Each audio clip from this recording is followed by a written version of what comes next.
back to Inspired Scholar. Today we're going to discuss advantages and disadvantages of technology in education. So we have we're going to try to go for a very balanced view.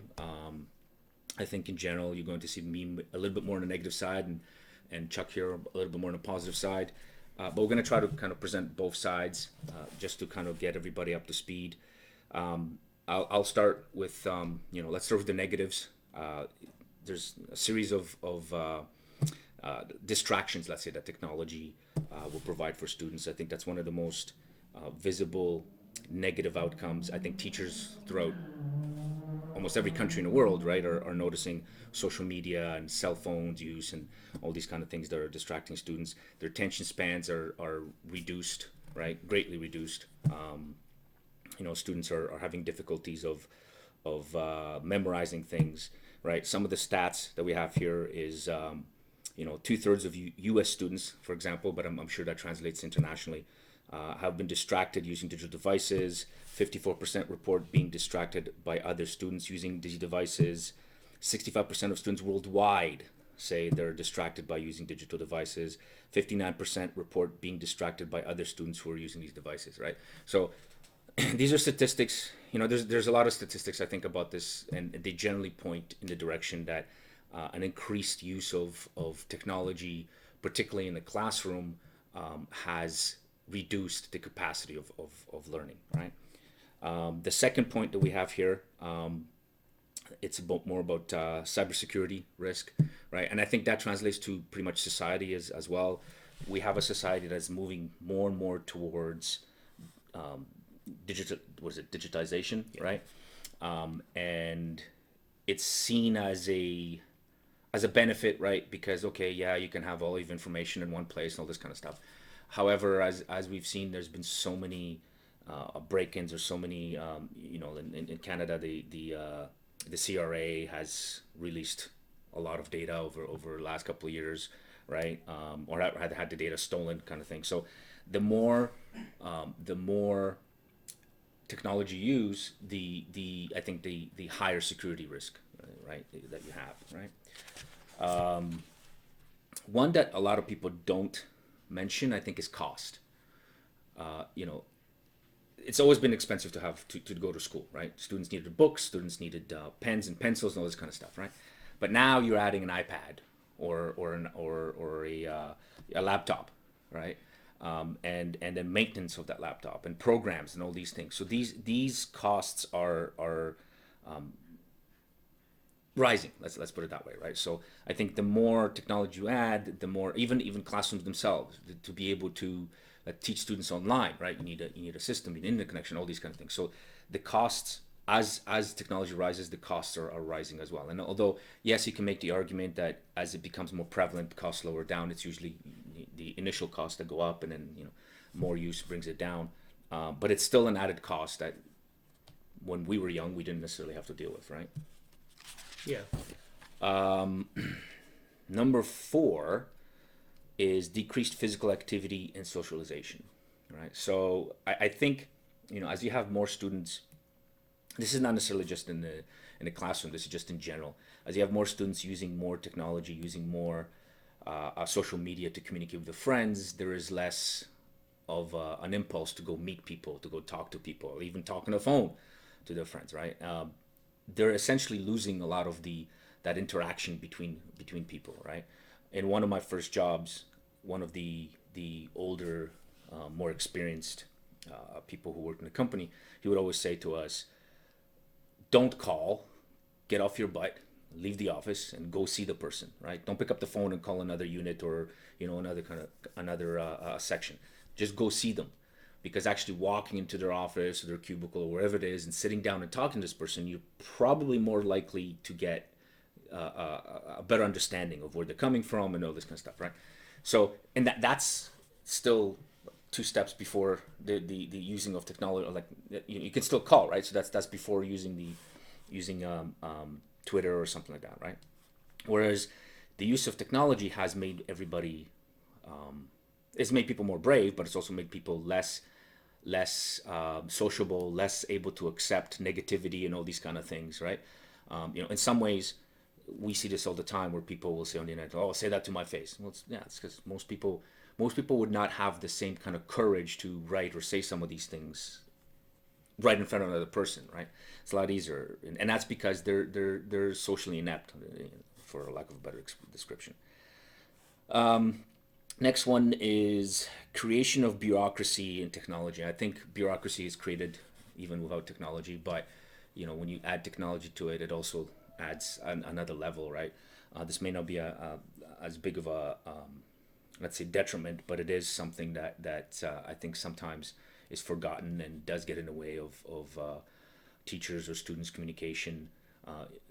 If you're not doing it in person, if you're sending their emails, emails need to be reviewed or need to be sent to somebody, right? You might have things like an office, HR wants to look at your emails or these kinds of things. Whereas before it was a little bit more personal, and therefore, again, you got to get things done a bit faster.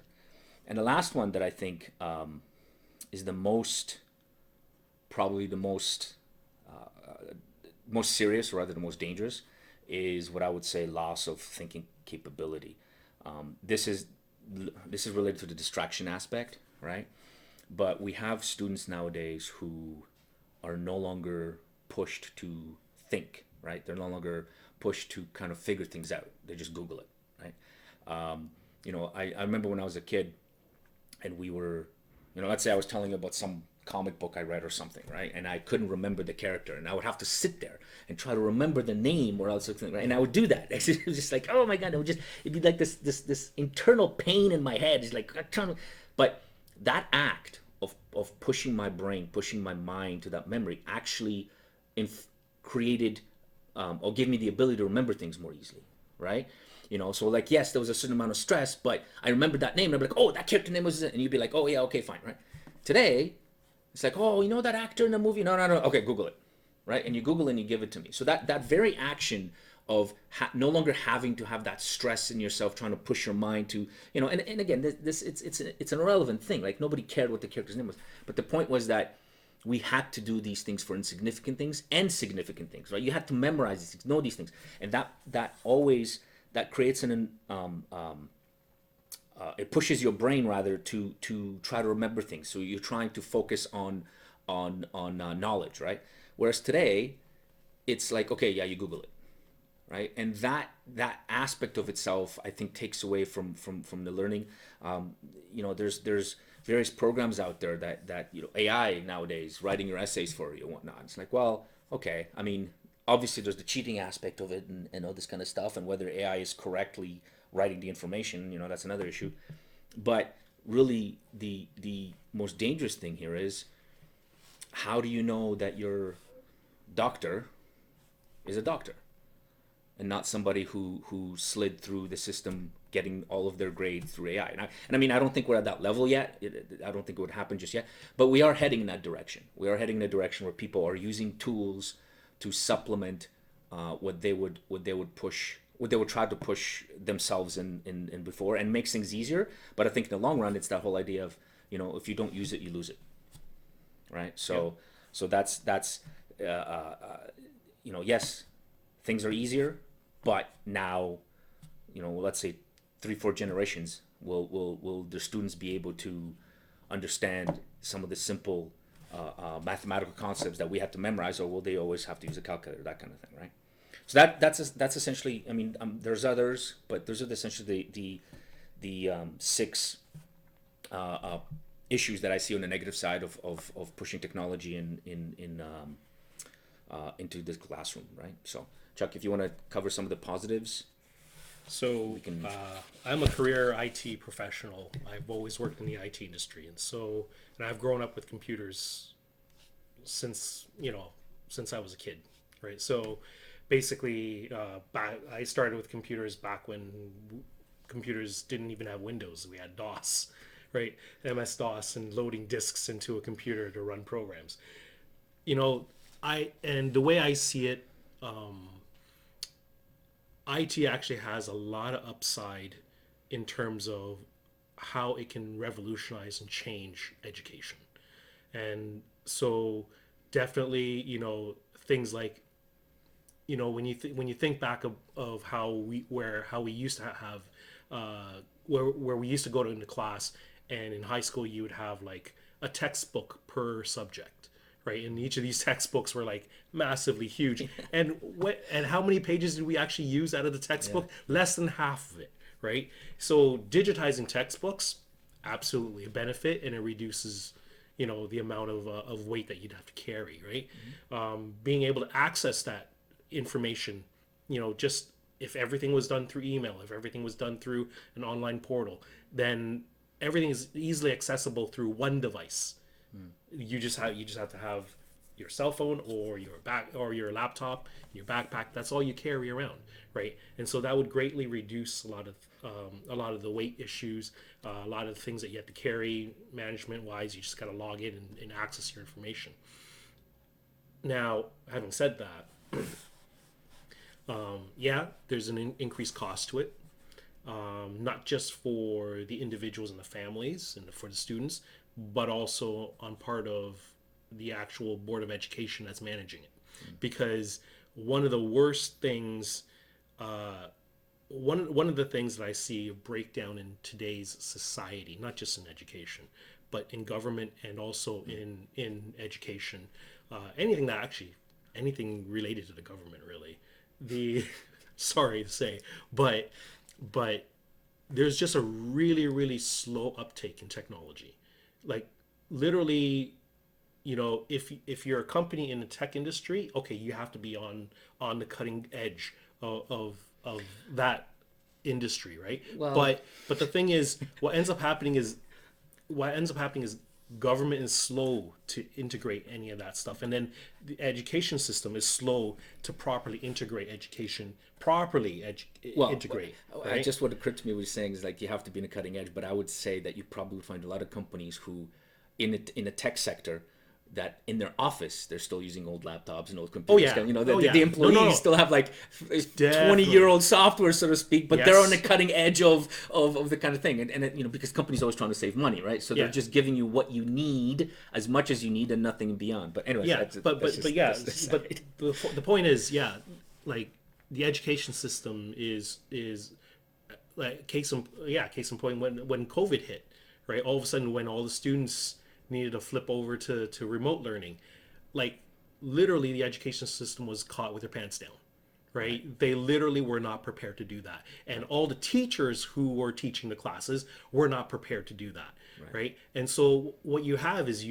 a system, an education system that is stuck in the 70s, 60s, 70s, 80s, and not moving forward. And it wasn't until COVID hit that it forced everybody to actually get back on board and understanding how to do like remote type work, and to be able to modernize and be able to disseminate work, digitally. I would actually, there's something, as you just said, it forced them. I would actually, this is a bit of an aside, it's not really about technology, but I would actually say that it pinpointed the, and when you said the 70s and 80s, stuck in the 70s and 80s, I would say that it pinpointed the weaknesses of the teaching approaches outside of the technology sector, because what happened was you had teachers who you would expect reasonably should be able to figure this out, and part of it might have been just this technology phobia and whatnot, that kind of like,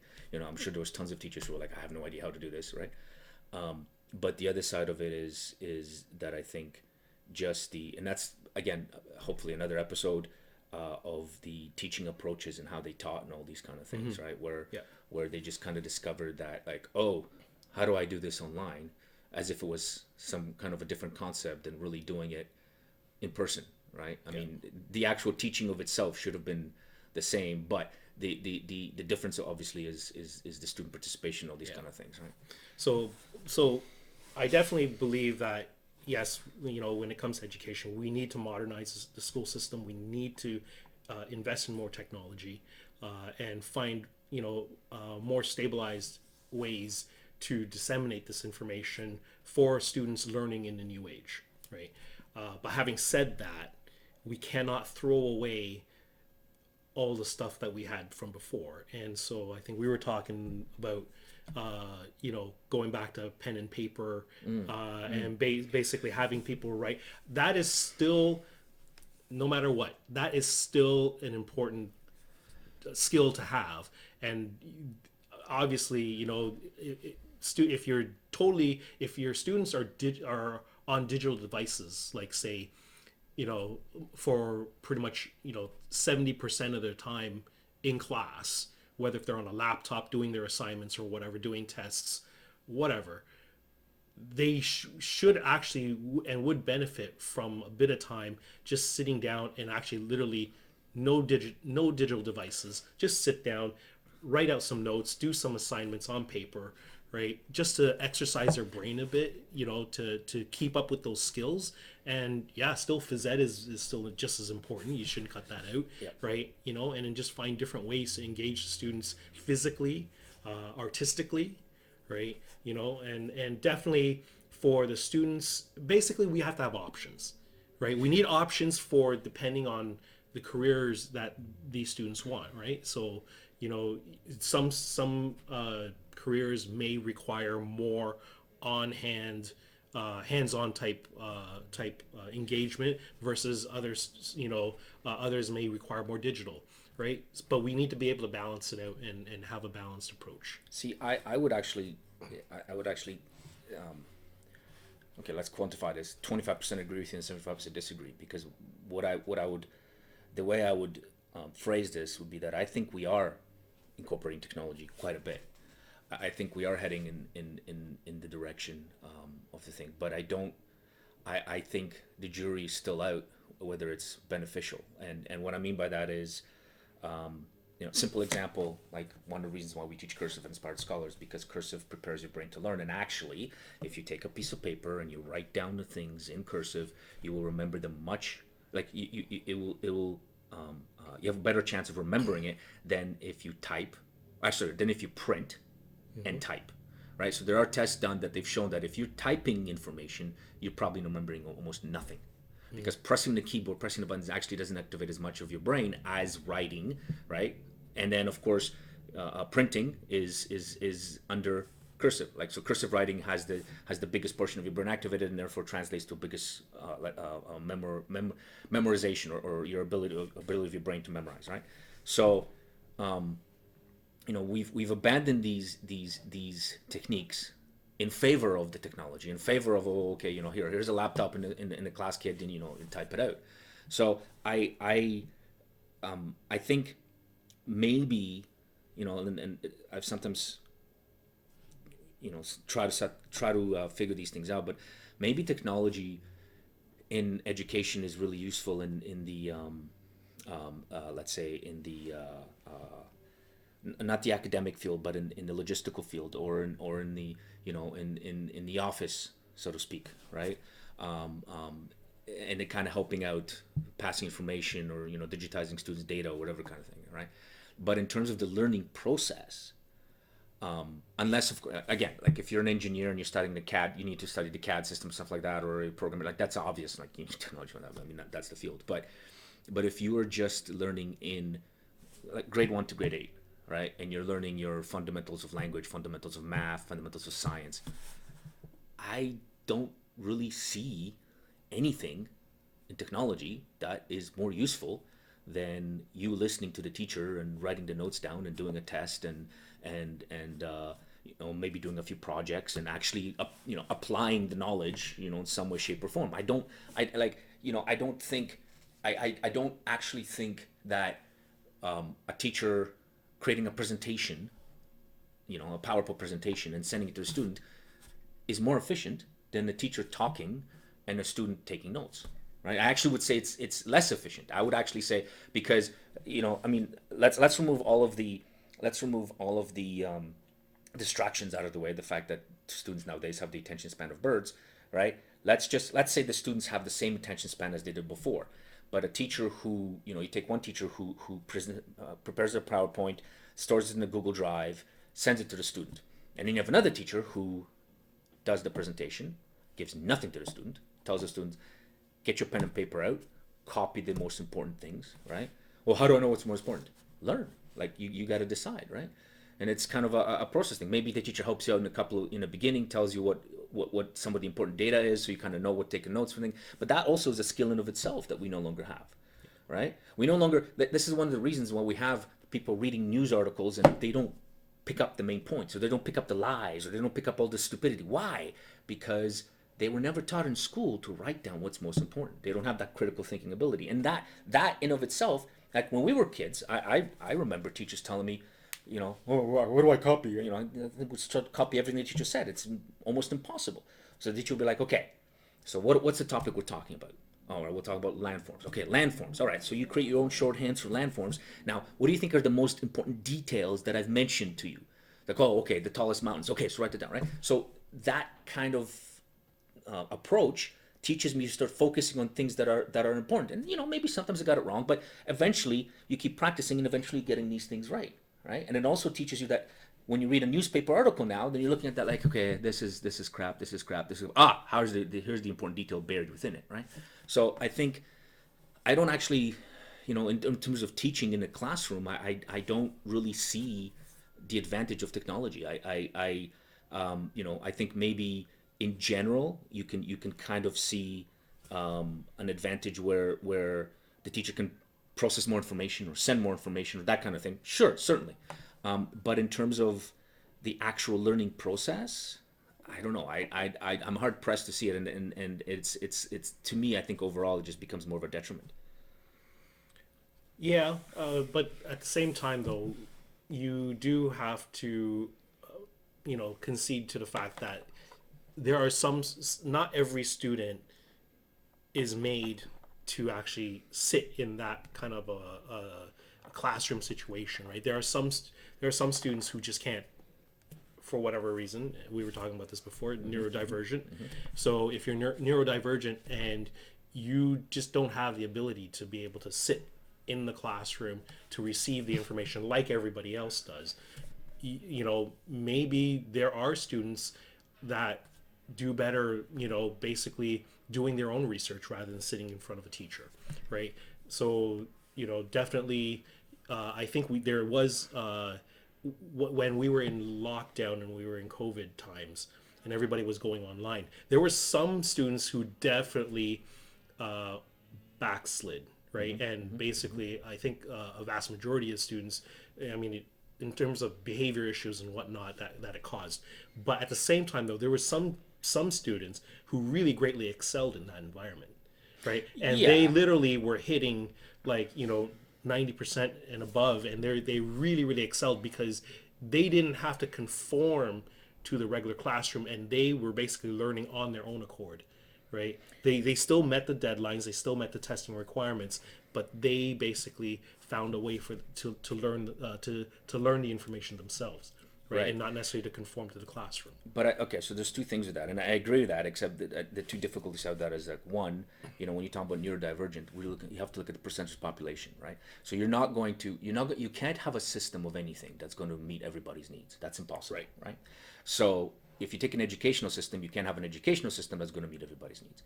So you got to look at the percentage of the kids who, okay, they can't focus on this way and this kind of thing. And generally speaking, that's actually the smallest percentage, right? Which is one of the reasons why, and if that happens, it's not like, okay, you leave the kids behind. Maybe you create a special system or special school for the kids, but you don't make everybody go through that system just because there's 5 kids in your classroom. You get 100 kids. That just makes no sense. Which is basically what's happening a lot of times now, anyways. But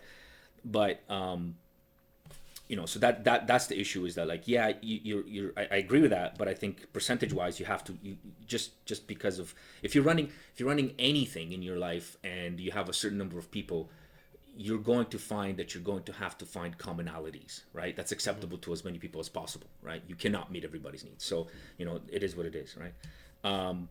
And the second aspect, I just lost my train of thought here for a second. So you were saying, rephrase what you were just saying. You were saying that the neurodivergent kids and the kids in COVID, kids during COVID, right? Yeah. So the second aspect is yes, some of these kids were doing very very well in this kind of thing, but again, I think most of the data that they've, of course, COVID's so controversial, they don't want to show you all the data, but the data that we have seen in terms of the results from teaching has been largely negative, right? Oh yeah. They've been saying that, kids have lost, especially younger kids, right? What talking ability has been delayed by 2 years, and communication ability and all this kind of. So I think, yes, you will always find that kid who will and this is maybe the answer, like, is that kid who succeeded, is that really because of that method, or is that because that kid would succeed in any environment, right? So those kids who are really good, you can say like, oh, but they were, how do we know that it was that was thing, or maybe it was just the fact that that person was just so interested in learning that quite literally they didn't need a teacher to begin with. Yeah. Okay, It's possible. so that has nothing to do with it, and ultimately I think a lot of this goes back, and we will have a topic on this, parents, Yes. right? Where if your parents start with a certain level of focus, when you're young, to tell you like, you need education. Education is important, right? Education is your freedom. Education, all of the platitudes that we love to say that we kind of think are like, oh, but they are essentially true, right? Then if that child absorbs this and takes this as part of their morality, let's say, yeah, then maybe you have a kid who quite literally can survive in any environment, and they'll go to school, and they'll be in like in a poor district, where all the kids are teachers are not necessarily the best, and the system's not the best, and the kids are not learning, and that kid's still going to get an A, and go to a good school, because they'll go to the library. They'll take that extra couple of hours in reading the book, right? They're not just going to use Wikipedia or an AI system to write their kind of thing, right? So I think the question will still stand, is like, yes, technology does make education more accessible. Okay, let's put it that way, Yep. right? Certainly. We have an online school. We can teach kids in Africa. Boom, right there. No problem, right? Yep. As long as there's an internet connection, we can teach you.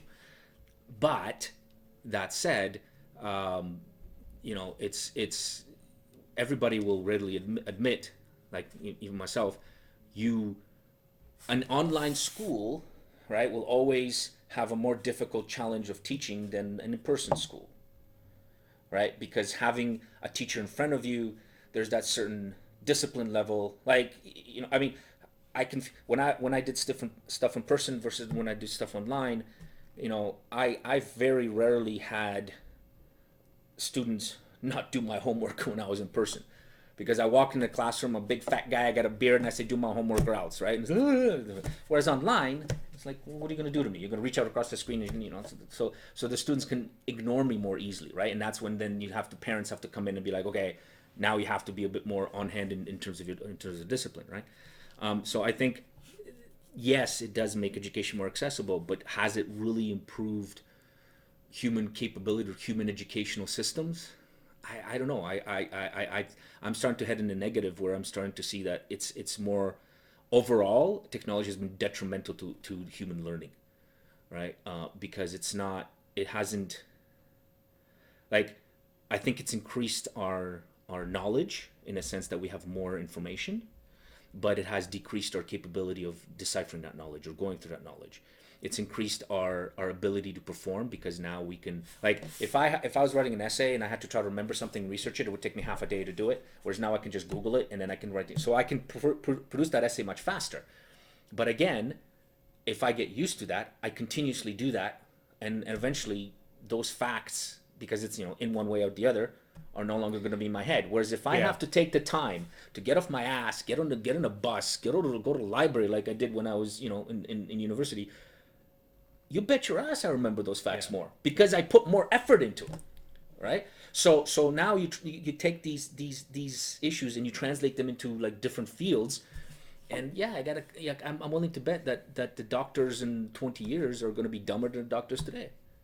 It's so yeah, I get it. So it's more like even though we're implementing more technology, things are much faster, things are moving at a faster rate, but it doesn't necessarily translate to, say, smarter thinking, Yes. analytics, Yes. and bridging, what do they call it? solutioning, right? Just more analytical thinking and problem solving. Yeah, right. you could provide more solutions. Yeah. But they're not necessarily the right solutions. You know what I mean? So like the question is, okay, so if I hire somebody and I'm looking for somebody to provide me solutions, they provide me 20 solutions, and I hire somebody else and they provide me 2 solutions. But out of those 2 solutions are actually good and they make me money, and those 20 solutions are garbage. Who do I want? Yeah. Right? So I think we are, this is not. It's an issue that I think every school, every educational system is struggling, right? Both domestically, and we had the topic East versus West, right? So they're struggling with this in Asia, they're struggling with this in Canada and America, and in Europe and everywhere. But I feel like we are not, we're focusing too much on the quickness of everything as a benefit, and not enough on the actual issues or the deliverables. Like like I just in the last example, like 2 good solutions are better than 20 non-solutions, right? So I think how do we overcome that? This is the whole point of Inspired Scholar, right? Like you said, you cannot get rid of those fundamental ways of learning, because they were developed for a reason, right? We haven't yet had the ability of, we're not at the Matrix yet where it's like, I know Kung Fu, right? Where somebody just download the information to you, right? But even then, like, I remember thinking at that moment when I was watching, kind of thing, I was like, yeah, I mean, in the Matrix it made sense, but in reality, even if you had the knowledge, you haven't actually done it.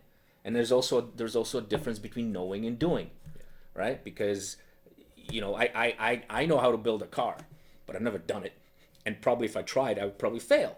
Even though I know all the concepts, because my dad and I had these discussions, but right? I don't have I know theoretically what these things do and what they are, but I've never actually taken a screwdriver and taken apart bolt by bolt kind of thing and put it back together, right? Yeah. To a certain degree. I mean, I did a little bit, but the point is, so doing and knowing are 2 separate things, and I think that's essentially what maybe the problem of technology is that it teaches you the knowledge, but not doing the knowledge.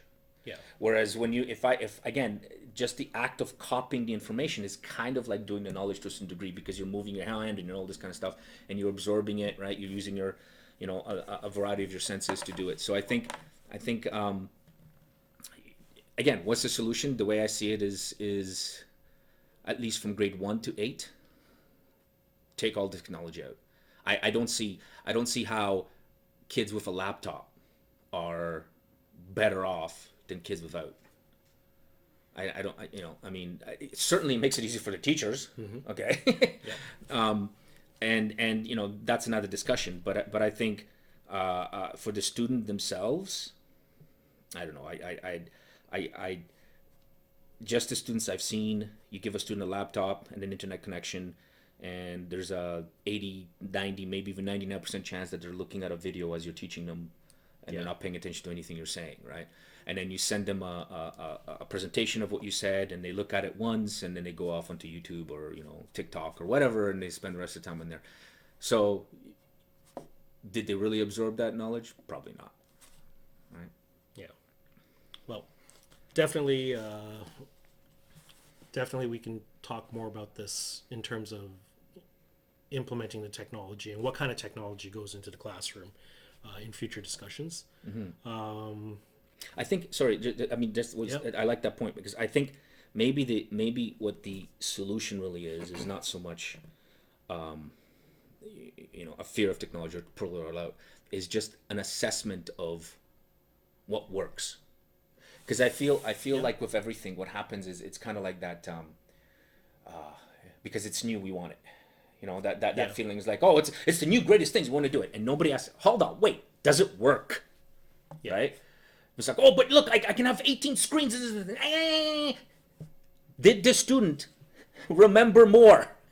No, they didn't. Yeah. Okay, then it's all garbage, right? So maybe, or yes, they did, or they, oh, okay, so that transition thing, and I think, I'm sure there's a couple of studies out there about these kind of stuff, and that's something that you and I we should investigate.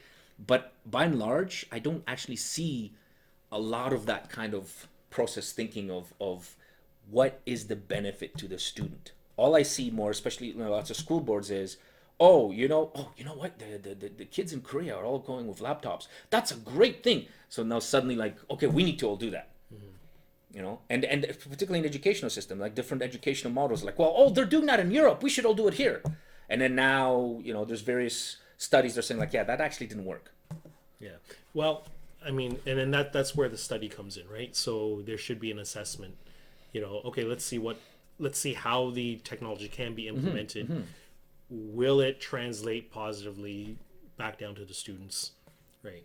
And yeah, unfortunately, sometimes you got to do this real time because you can't segregate, or actually, maybe you can. Maybe you can say one or two schools, implement it in one or two schools, and just see how they do, right?